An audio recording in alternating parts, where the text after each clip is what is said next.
Welcome back to More Moss to the People. I am Åsa Nilsson and I am your host.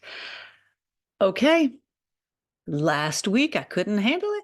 I couldn't hack it. I couldn't hack doing a podcast episode and the work that I was doing.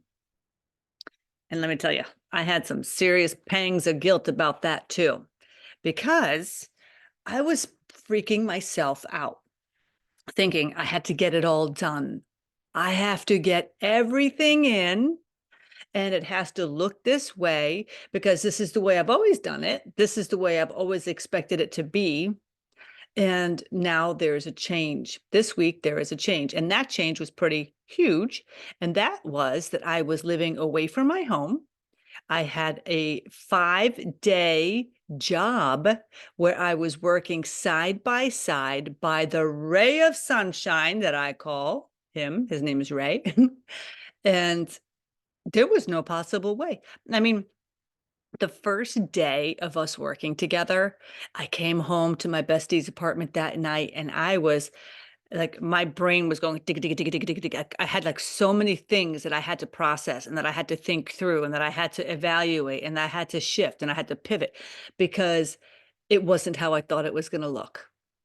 It wasn't how I thought it was gonna look. Now, what happens when Elsa has a little something, something going on where she's got to pivot? Of course, at first I freak the hell out. I mean, maybe I'm alone in that. Maybe you do the same. But it was my my husband and my bestie saw me stressed because I had this nice client, this 93-year-old peach of a gem of a human being that needed my help. And, I said to you that I wanted to go into this with a beginner's mind. I'm going in with listen, I'm starting from scratch here. I'm starting to do this. I know that I have the skill of actually doing the work, but I was in a city where I don't even live. I didn't have the contacts that I needed. I had no car. I had to get things out of his apartment, which I saw very quickly. We had so much stuff that, okay, this isn't going to look the way that I thought. So then I'm coming home in the evening and I'm like, okay, I got to get the podcast done. I got to get the podcast done. I got to hurry up. Hmm. I was freaking out. I was sitting there sweating and I'm thinking, okay, how am I going to time this? How am I going to do this? Because I have got to get this done in a timely manner because I have to turn it around for my production manager so that he can get his part done. And I'm like, the timing is not going to work. It's just not possible. And then I thought to myself, maybe you don't have to do it. It's like, wait, what? Maybe you don't have to do it, Asa. Maybe you don't have to do everything. Maybe this week can look different because you have something different going on in your life. And to be perfectly frank, this was a paid job. This was a paid job, and this gentleman was paying me to help him in his home, and I had to be 100% present. And if I thought that I had to run home and do video content, I had to do marketing bleeps, I have to do this, I have to do that, have to. I'm like, you know what? Take it off the table. Just take it off the table, Asa. And I'll tell you, that wasn't so easy to make the decision. But once it was made, God, pressure valve released again. What does this tell me? Asa, stop putting so much on your plate and so much responsibility for things to have to look a certain way. I'm having myself a little dog water tea. And I just got back from my walk and I wanted to enjoy this nice tea time, my little fika with you this afternoon because it feels so good to be home and grounding myself again and going through everything that I felt last week. Now, maybe you are a person that is an entrepreneur. Maybe you work with another company, maybe you work for somebody else, so you don't really connect with this, but perhaps you can connect with my story of overburdening myself and thinking that I had to do everything. And when I made a conscious, adult, sane, grounded decision to say, no, no, that's not going to work. It's not going to work for me. Isn't that interesting to say it's not going to work for me? And that I'm not used to saying that, it's like, well, also, as long as everybody else is taken care of, then, I'll get myself sorted later. But I'm starting to really say what's good for me, because if it's good for me, it's in turn going to be good for you. Because then today, when I can sit here and be with you and actually be present and not having my breath like, like, oh God, I got to hurry up because we're going to have dinner. We got to get ready. We have to go to dinner. We have to get dressed. I mean, it's like, no, release the valve. And man, did it feel good. And it allowed me to be enjoying my week properly, like with true joy in my heart. And when I came home after working an entire day with my hands, with my brain, with my body, then I could go, whew, I want to talk to my husband. I want to talk to my mom. I want to get myself a little glass of wine, and I'm going to enjoy my dinner with my bestie and his new best friend, Mike. And that felt so good. I gave myself the permission to not do and be everything to everyone. I allowed myself to enjoy myself. So now let me tell you about my experience. Um, the week was hard. I ain't lying. I ain't lying to you. I'm not used to manual labor. I'm not used to using my body, physical labor in my work. I use my brain. I use my heart and my brain to help clients for years. And now to do physical labor feels terrific. Oh my God. It's hard. I mean, it's really hard. And I thought that I had some strength, which I must have strength in different places. Hold on, let me take a sip of something. I think that the the up and down, like bending over, bending down, getting down, getting up. I'm like, holy workout. And I realized really quickly that I made a mistake. And I made a mistake in the fact that I didn't have proper shoes. Here in Sweden, when you go into someone's home, I've told you this before, but you take off your outside shoes and you put on indoor shoes, or you don't wear shoes at all. You just wear socks. And I'm not an indoor, I mean, I'm not a sock girl. I mean, of course, I always wear socks, but I don't go in a house without something on my feet. I have to have a pair of shoes or a slippers or flip-flops or something. I do not go without my shoes. So I brought house shoes with me, like my slippers that I've had for 47 years, where I figured I'm like, okay, at least I'll have something on my feet. Dumb, real dumb. I needed a lot more support. So every night my feet would really hurt. They would pulse, they would thump because I'm standing all day long. And I was standing. I mean, it was a lot of moving back and forth, back and forth, back and forth. But that was something that I didn't take into consideration, and also something that, I don't know if you've done this kind of decluttering or organizing in your own home, and if you have not, I'm gonna give you some tips right now of things that things you can't realize until you actually go through it.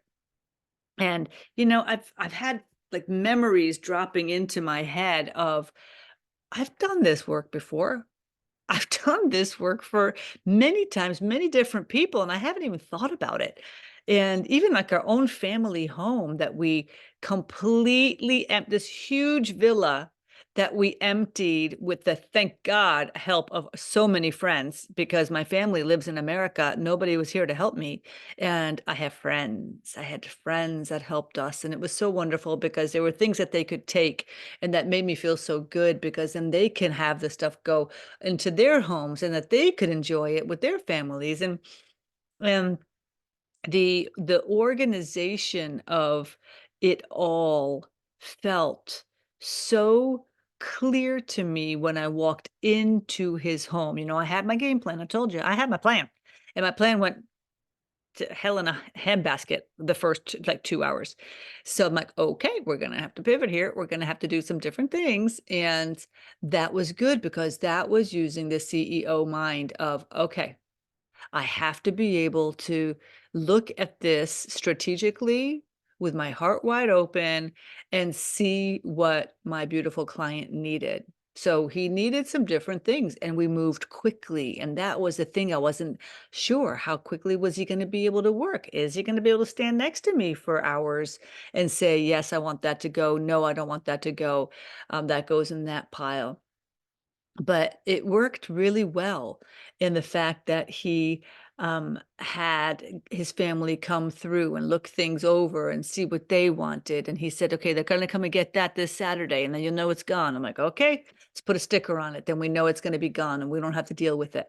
And so quickly, we started to kind of I started to make piles. Now, piles, if you don't like piles, this is not going to be your thing, but it is important to start quickly putting things into compartments, and compartments meaning these are donate, these are going to be going away to a secondhand shop.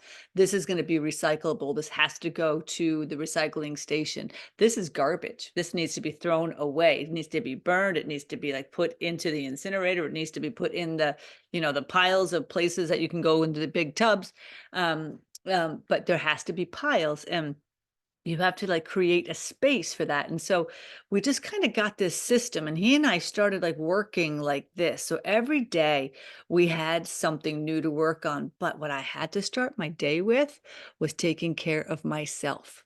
The first day I didn't do that. The first day I didn't know what to expect, and I was excited, and I was, I got my supplies and I've got all my stuff, and I had to be there at 10 o'clock. I'm like, how long is it going to take me to get there? And I want to have breakfast. I got to pack my lunch because, I got to set myself up for my own success. And this girl does not miss a meal. Okay. I do not miss a meal. So I had packed a lunch every day. I brought my own water. I brought some fruit, some snacks in case I just wanted something to nosh on because my blood sugar gets low from working. And I brought the stuff with me. It's not his responsibility to feed me. It's my responsibility to feed me. And what I realized the first day was I kind of like ate like as I went. I'm like, wait, no, no, no, no. I need to set a proper time, sit down on the sofa and eat my sandwich. I'm not going to eat while I'm running. I don't want to choke. I'm going to sit here and I'm going to take a 10-15 minute break and I'm going to eat my lunch. And I don't think that any human being wouldn't expect that you would be able to do that.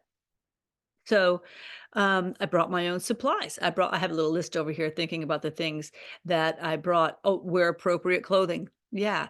Uh, you're going to get filthy, filthy. So, plan on getting filthy and plan on getting warm.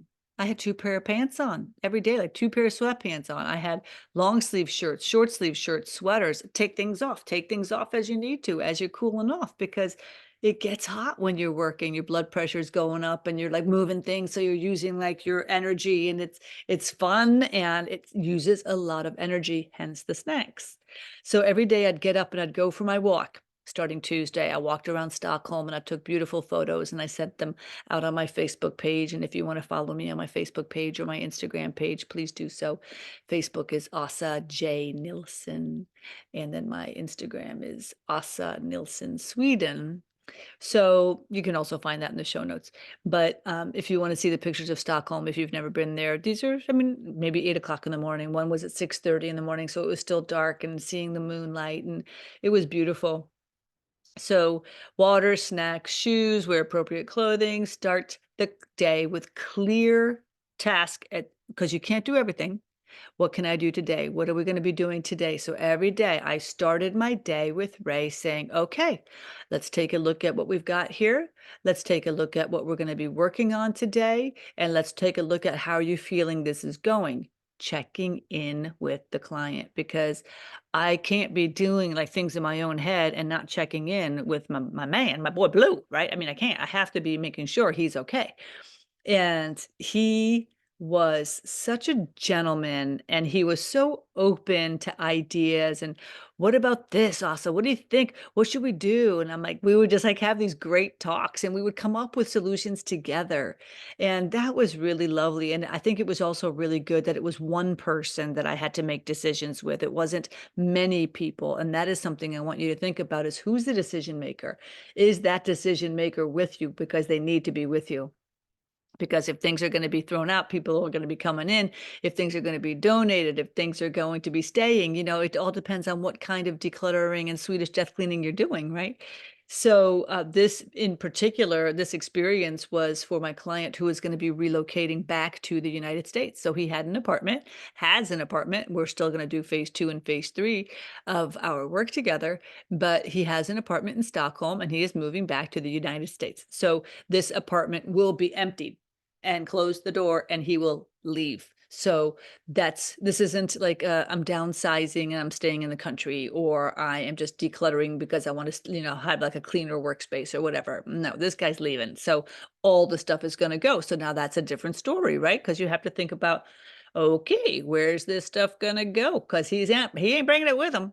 He's going like he's leaving with suitcases. And so that's it. And he's got an apartment full of furniture. He's got rugs. He's got all this stuff that has to be taken care of. So you see, working with this angel, making a plan, Stan, of, okay, how is this going to look? How can we back into what we need to take care of today and work together and have fun?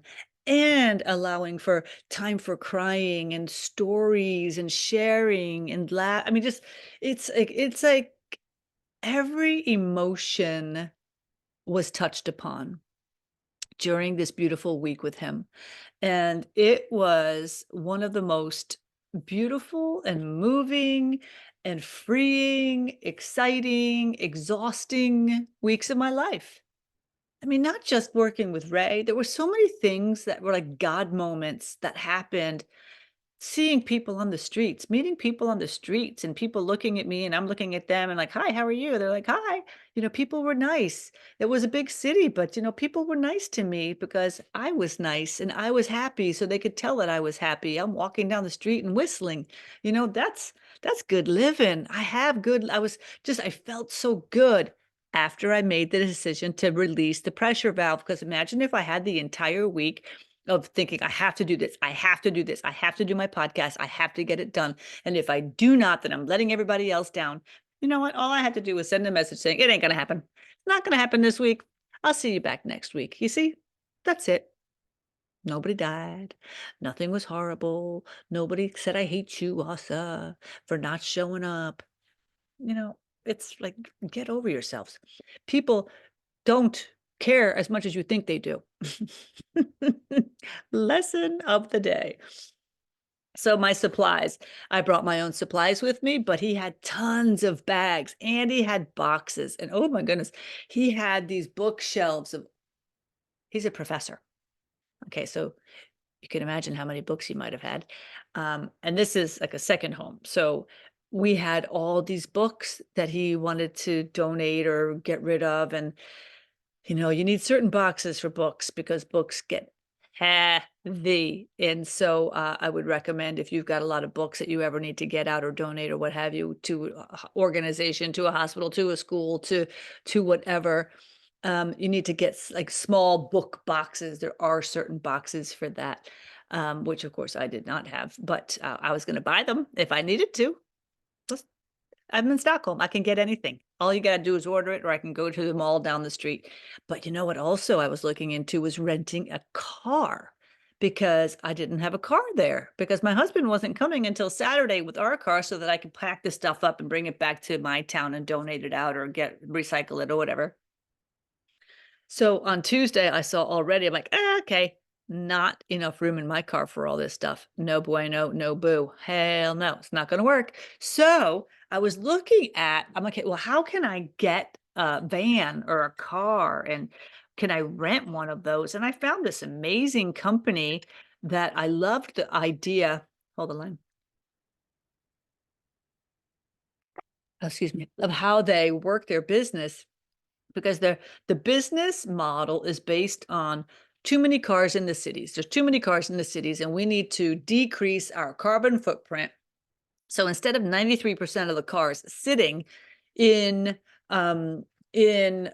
cities not being used, because that's what they say is the cars aren't being used, that you can rent somebody else's car. And there's this organization that you can sign up and rent somebody's car with, like, you have to sign up for it, of course. And it was so cool. It's called Go More. And I don't know if they're only in Sweden. I have no idea. Go More. And I will tag them in the show notes also. But you can get signed up for it. You have to apply for it and all that kind of stuff. And you can rent a car for a couple of hours. You can rent a van for a couple of hours. You can move for a couple of hours in a big truck. I mean, you can just borrow a car because you want to go to the country for the day. I mean, it's like, what a great idea. I loved that idea. Ended up I didn't need it because my fabulous husband says to me, "Asa, call this organization and see if they'll come and pick up the stuff." I'm like, "Why in the world would they come and do that for free?" They did. They did. Stadsmissionen Stockholm. Stadsmissionen Stockholm. That's who came to pick up. That's kind of like if you're in America, it would be like the AmVets or Red Cross or what is that? The Kidney Foundation, where this person who I had the absolute pleasure of working with there, he was professional, he was courteous, he was on time. He says when he walks into, because they said, typically they come in and they're like, well, we'll take that sofa, we'll take that chair, but we don't want a lot of the stuff because it looks like hell. He comes in and he says, we'll take anything you got. I swear to God, I almost started crying. And I'm like, really? And he's like, yes, absolutely. We'll take whatever you have. And what we're going to do is we're going to turn around and we'll sell it. And we even have a department that will fix things up, and we can fix it up and you can get like more money. They can get more money for it. And it's like an organization that helps other people. So it's not like a for-profit, I don't think. But to have this person come into our lives, this is a God thing.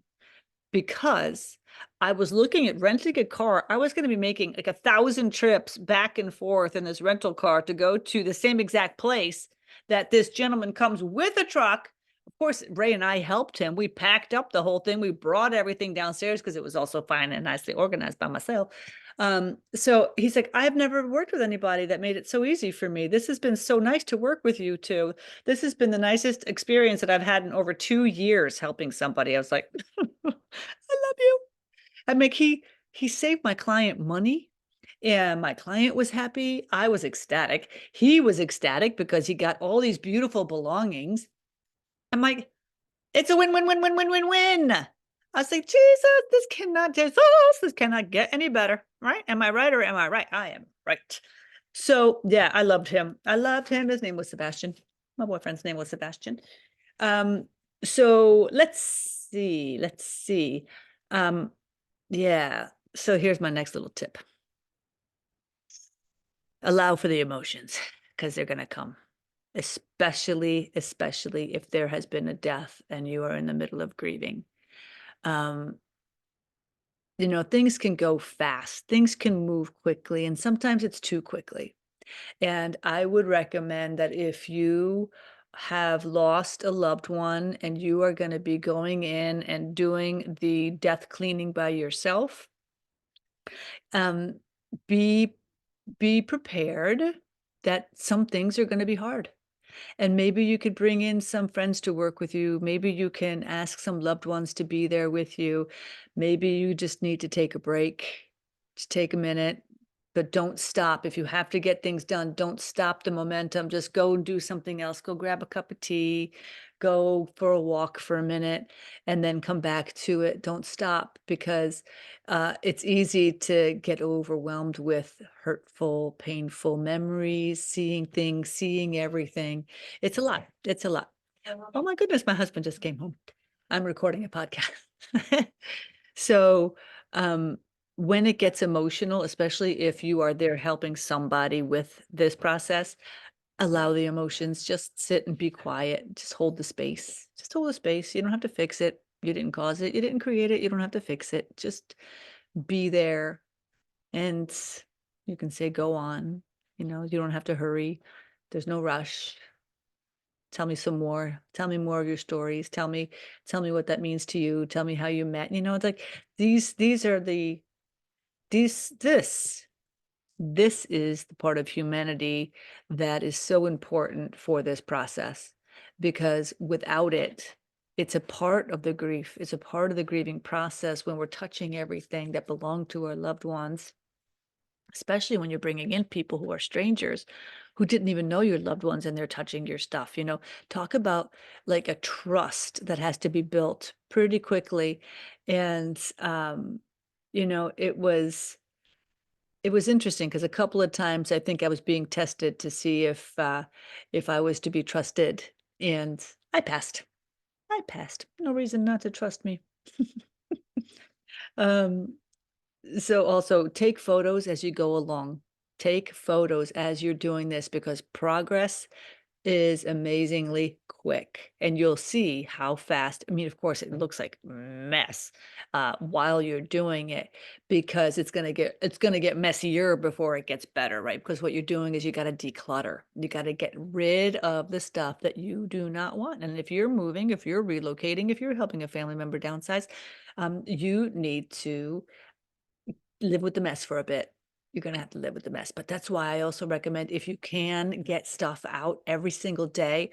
Like if you have piles and you have a car and you have the ability to go to the recycling station or to the donation place, secondhand store, what have you, garbage, get it out every day, because it'll help you feel like a sense of like peace inside, because you're doing the work.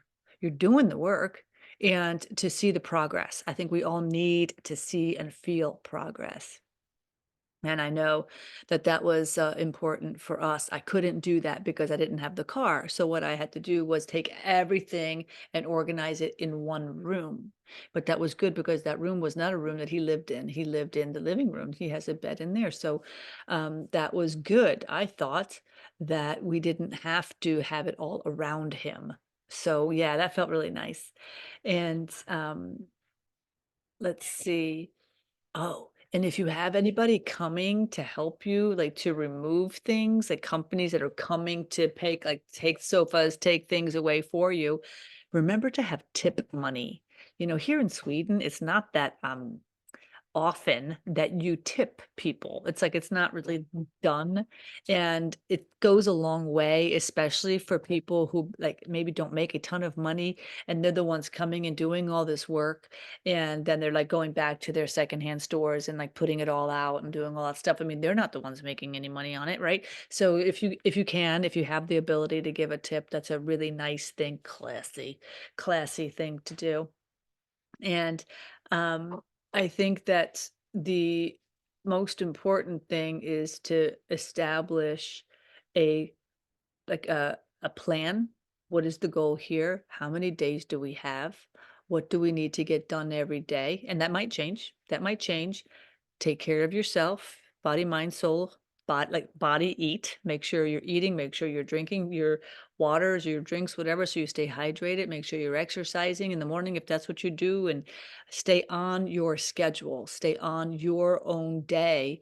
And then to do this, I mean, that can be done first thing in the morning. And then you spend 4 hours. That's my maximum. I'm going to be maxing out at 4 hours a day, because you start getting like a little delirious at that point. So when it gets emotional, allow for the time just to stop and just to sit and just to allow the space of the quiet, and enjoy your evenings. Do something fun, go out to dinner, get away from it, don't talk about it, don't think about it anymore. You'll start back the next day. Make this like your job. Make this like your job, like it was my job last week. And I hope, oh, one thing I want to also give a tip on. I had somebody, a friend of mine, Liz Evans, uh, Dixon, I think is her last name now. She wrote to me on Facebook about her mom is going to be downsizing from a big house into an apartment. And, that it's going to be hard because your mom has so many things. And I said, hey, I just got a tip for you. If you think about it, just kind of get like a drawing, like make a drawing of the new place that she's going, like with exact dimensions, so that you can go through your current home and see what's going to fit. What's even gonna fit? Because maybe you don't even have the ability to fit half the things that you think is gonna go with you, especially if there's no space, yeah? So, desk cleaning and decluttering, it's beautiful work. It's beautiful. Exhausting, beautiful. It's moving. It's joyous, especially when it's done, especially at the end of every day. So take the pictures so that you can see the progress and be a part of each other's success and like motivate each other and help each other to get this done. Get it done so that you can have the peace in your heart today, not one day. That's what this is about. Yeah. I hope that you enjoyed today's episode with me sharing my experience of working with my beautiful client. I feel super lucky. And now I have some time to just think about it, decompress. I'll be going to America in March for 3 weeks to help my sister with her death cleaning. And it's going to be terrific. So if you would like for me to help you, if you need any help, if you need any guidance, we can do a conversation online. We can do that. I mean, we can do a couple hours, 2 hours if you want. We could do it that way, or we can organize me coming to your house also. Yeah, if you need help. If you need help. And if you live in a place that I'm not able to come, I also have people that I can refer for you. So I hope that you enjoyed this, and thank you for supporting me in this beautiful moment in my life where I honestly feel that I am doing something much bigger and more important for the world. And I appreciate you being on this journey with me. I really do. I really do. I look forward to seeing you next week. Take care. Bye bye.